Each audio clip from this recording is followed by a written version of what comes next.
Napadlo vám niekedy, že bicyklovanie samotné nemusí byť len o tom športe alebo o tom hobby trávení času, ale že je to aj veľmi dôležitý spôsob prepravy a súčasť pulzu každého mesta? Ja si v tomto už idem zo pár rokov, ale nikdy som sa tomu nepozrel bližšie na zúbok a tak som sa rozhodol vytvoriť tento nový koncept a ty práve sleduješ premiérovú epizódku. Preveziem sa teda z jedného konca môjho rodného mesta Banskej Bystrice na druhý koniec a budem vyhľadávať cyklotrasy, tie budem prioritizovať a keď sa nedá, pôjdem po ceste a budem hľadať takú najkratšiu, najlogickejšiu trasu. Aby sme sa potom nevadili, že mohol si ísť tadiaľ, ale aj tadiaľ ide cesta, že je to možné, áno, asi máš pravdu, ale budem sa v tom snažiť nájsť nejakú svoju logiku. Urobíme si taký bodový systém, dáme si páčik hore, páčik dole, čo bude dobré, ohodnotíme bodom, čo bude zlé, ohodnotíme zlým bodom a udelím aj jeden platinový bod za vec, ktorá sa mi bude páčiť úplne najviac. Som riadne zvedavý, jak to dopadne. Let's go. Jazdu začínam na našom najsevernejšom sídlisku, ktoré sa volá Sásová. Tu sa na nešťastie celou cestou o nejakých cyklotrasách rozprávať nedá, čiže idem po hlavnej ceste. Premávka vôbec nie je nejaká strašná, je veľkonočná nedeľa, je stred apríla 2025, tento dátum je tu dôležité uviesť, takže malo by to byť dneska bezproblémové. Tejto ceste zatiaľ musíme dať mínusový bod, pretože nie je to ani krajnica, ani vyznačený cyklista na zemi, ani nič podobné. Proste ideme po ceste a tvárime sa, že sme auto. Takže mínusový bodík číslo 1. Idem cez križovatku do ďalšej mestskej časti, ktorá sa volá Rudlová. Je to taká dedinka v meste a tu takisto nie sú cyklotrasy ani náznakom, ani okraj, ani nakreslené niečo na chodníku.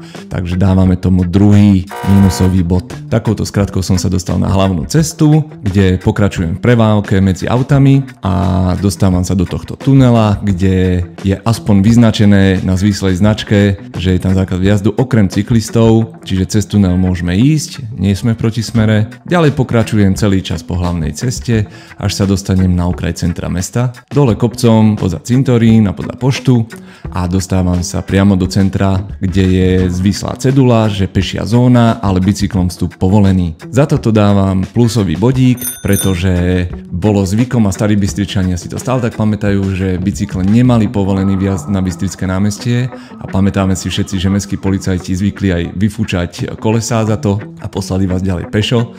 Takže toto je už minulosťou, bicyklom je tam vstup povolený a zo pár takýchto vertikálnych značiek po celom námestí je. Na druhej strane nemáme žiadne iné vyznačenie zase ani na zemi. Mne by sa veľmi páčil, keby tam bol taký červený pás, ktorý oddeluje tých cyklistov od chodcov. Pre obe strany by to bolo bezpečnejšie. Videl som to tak, je to bežná prax napríklad v maďarskej Šoproni, videl som to vo Viedni, vo veľa západných mestách. Čiže existuje to, dá sa to spraviť, dá sa tam spraviť nejaký prechod pre chodcov a oddeliť cyklistov od chodcov. Takže to je také, čo by som spravil ja. Našim krásnym námestím sa dostávame dole na časť mesta, ktorú voláme my Bystričania Hušták. Na Huštáku práve začína taká najčerstvejšia, najnovšia cyklotrasa popri nových obchodných domoch. Je to táto červená krásavica. Tu dávam môj platinový dobrý bod, plusový bod, pretože toto chýbalo tam jak sol. Bola tam nejaká kedysi iná forma tej cyklotrasy, ktorá bola dosť mizerná, ale táto červená farba tomu veľmi pomohla. Naozaj to oddelilo tých chodcov od cyklistov preč a platinová je pretože je tu ešte vyvýšený obrubník, čo nás oddeluje od aut úplne, takže je to totálne bezpečne ešte o ten vyšší level, preto si toto zaslúžilo platinový plusový bodík. Prechádzam cez prechod, kde sa nachádza tá najväčšia hovadina v celom meste a to je táto situácia.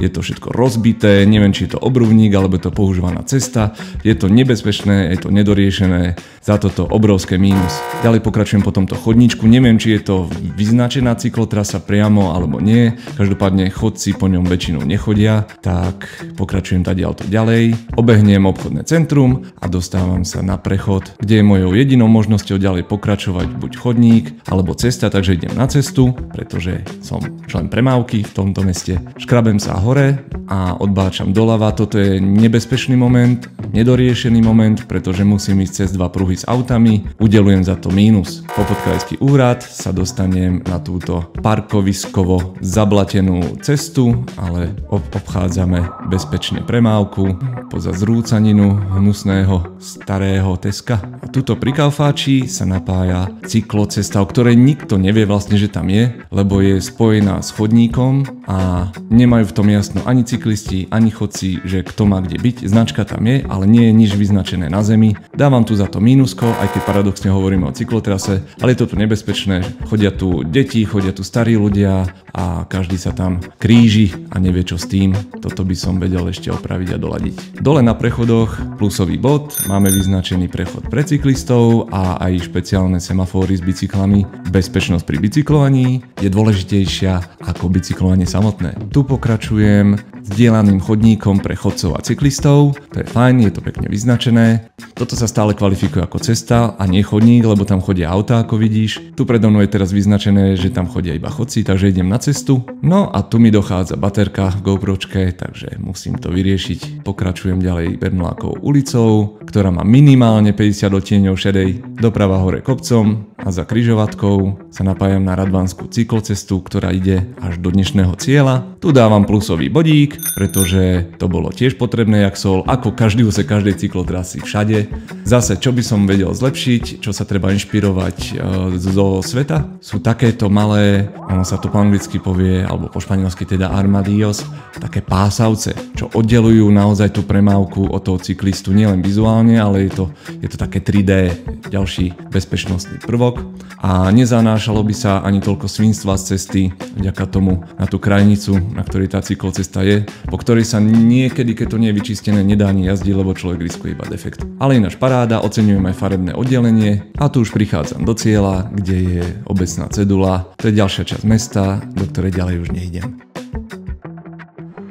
Tak toto teda dopadlo, takáto je teraz realita podľa nášho bodovacieho systému a viem, že mesto má plány investovať a developovať tie cyklotrasy, takže aby to bolo fér, áno, ono sa to môže zmeniť a nemusí toto platiť o rok alebo o pol roka, alebo kedy to dostávajú, uverím, keď uvidím. Tak, bude len fér, ak to zopakujeme, tú istú trasu, keď nastanú nejaké ďalšie zmeny vo vývoji mesta. Ak budeš chcieť, aby som prišiel a toto spravil napríklad v tvojom meste, tak mi to kľudne napíš do komentu, ja budem veľmi rád, preveziem sa, povozím sa, takto nejako spracujem svoje dojmy a bude sranda. Zatiaľ, kým sa tak stane, ti ďakujem, že si tu s nami, že sleduješ tieto videá a napíš mi, čo si o to myslíš, budem o teba rád počuť. A zatiaľ sa drž, vidím sa v ďalšom alebo predošlom videu.